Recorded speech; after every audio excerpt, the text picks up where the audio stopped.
Okay, so we've got a 2016 Montana High Country here, and as you can see, it's the HM 370 BR, so it's got the bunk room in the middle.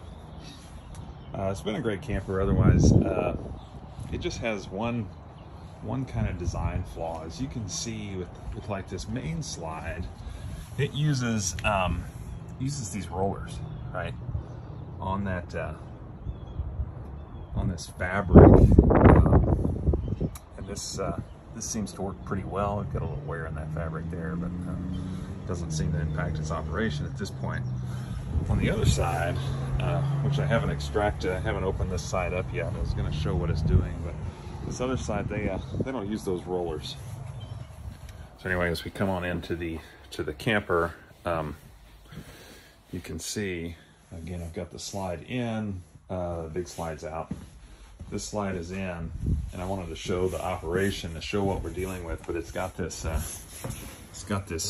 jittering. So once I start to run this out, you can see it's shaking pretty bad. Pretty much rocks the whole camper as it's going out. That slide uses a what they call a wear bar, and it's just not a great design. As you can see, it's jerking. It moves the whole camper in and out quite a bit. So now it's fully out.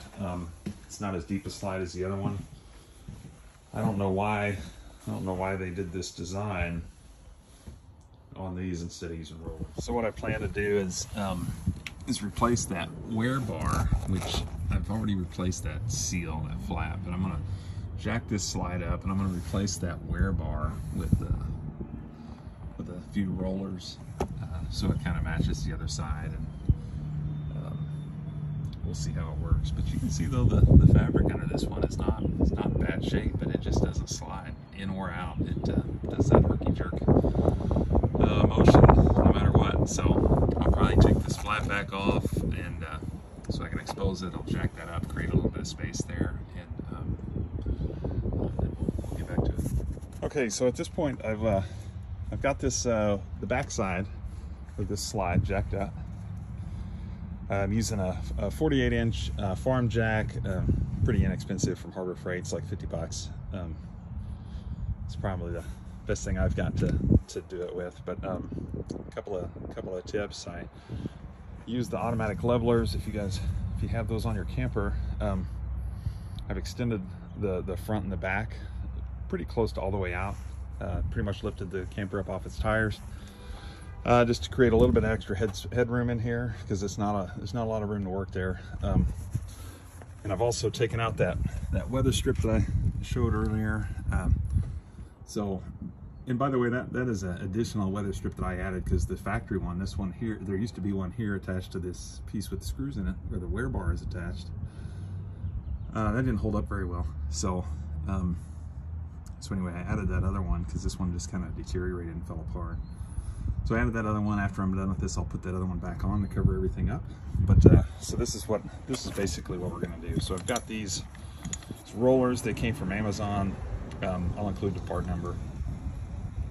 But they're ultimately they're gonna sit probably an 1/8 to 1/4 of an inch higher than this wear bar holds this slide up, and they will just sit right in here. Get back in there. They'll just sit like that. Once I cut that wear bar out of the way, and then the slide will just sit on top of these rollers. My plan is to put 4 in. I'll put one at each extreme, each at the end, and but here's the box that came in. Got 4 of them again off of Amazon. I don't really remember how much they were. I think they're 25 bucks a piece or something like that. But anyway, so we're gonna keep going and see how this goes. I'm going to use my Sawzall and cut this little section of wear bar out right here, and then I'll come back. All right, so I got that cut out on this first one. A little more challenging on this side, just because you got all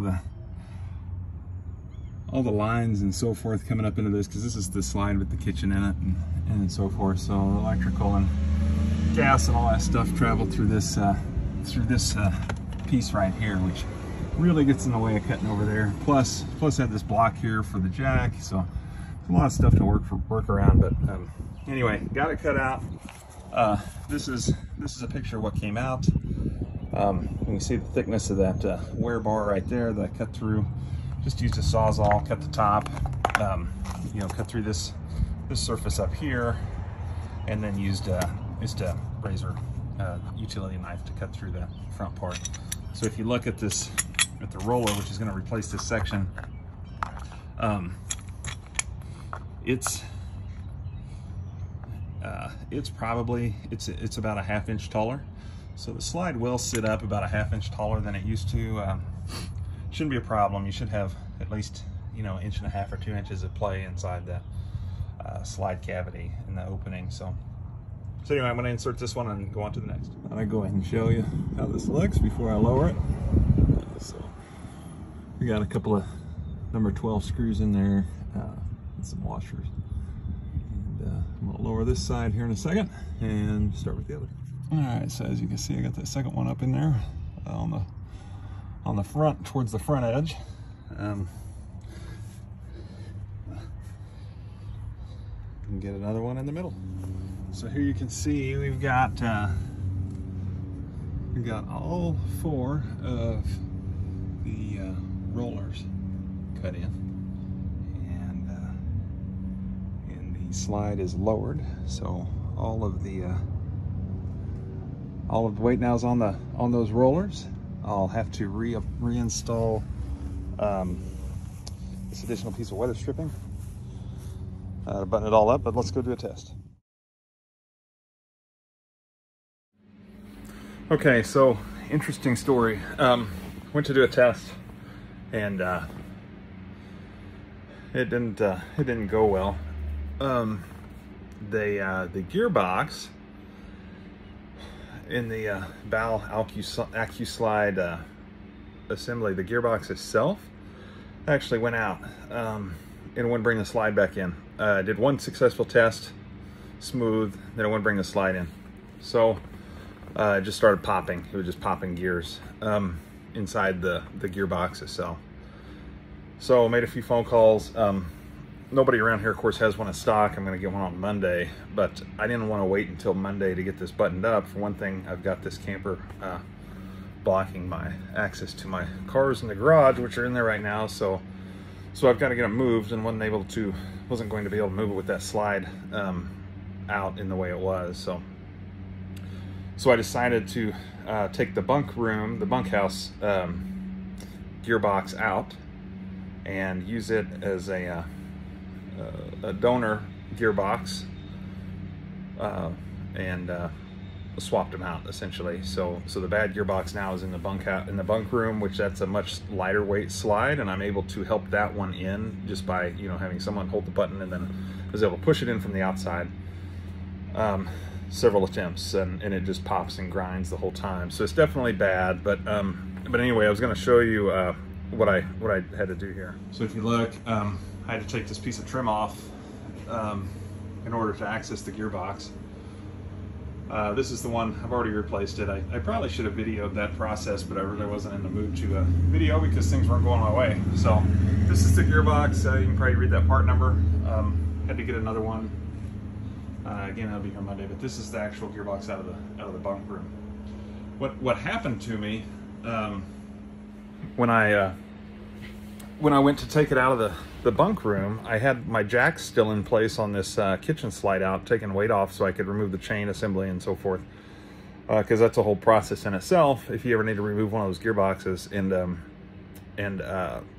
So in the bunk room, I tried to evenly distribute the weight so it was kind of balanced in there, and do it without jacks, which I would not recommend.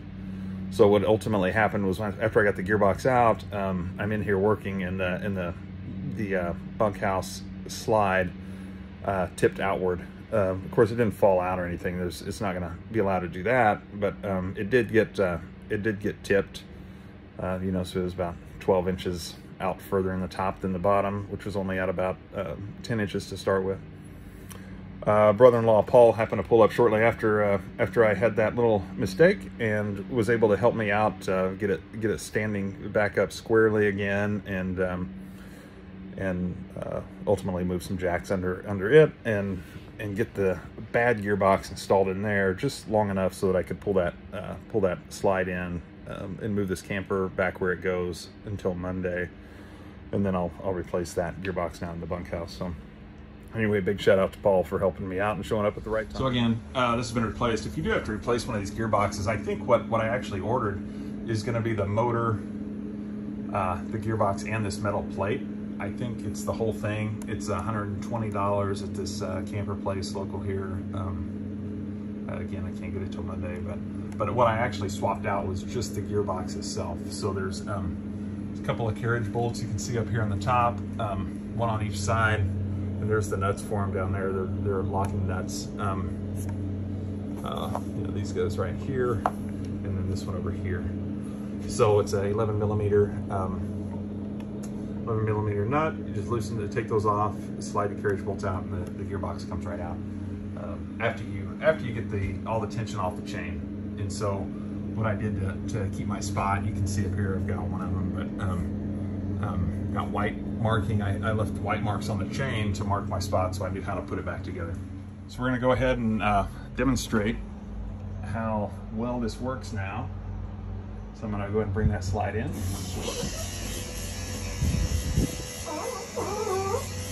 Makes a little squeaky noise, but that's okay. That's just those seals moving out of the way. Perfectly normal sound. Doesn't sound loaded up. Sounds like the motor's doing fine. No shaking, no jittering, whatever jerkiness, you know, so all the way in. No problem, and we'll run it back out. Of course, just the same. Runs out nice and smooth. Again, we've got those 4 rollers on there, and I will include those part numbers and maybe a link if I can still find it to the part on Amazon. So I'm going to go reattach that seal on the outside and clean up and call this a day until my new gearbox comes in for the bunkhouse now. Thanks. And just one more little shot here is going to show got the weather stripping in, so it looks nice, all weather tight. Shouldn't allow any bugs or water or any of that kind of stuff in there. So I am considering this one done.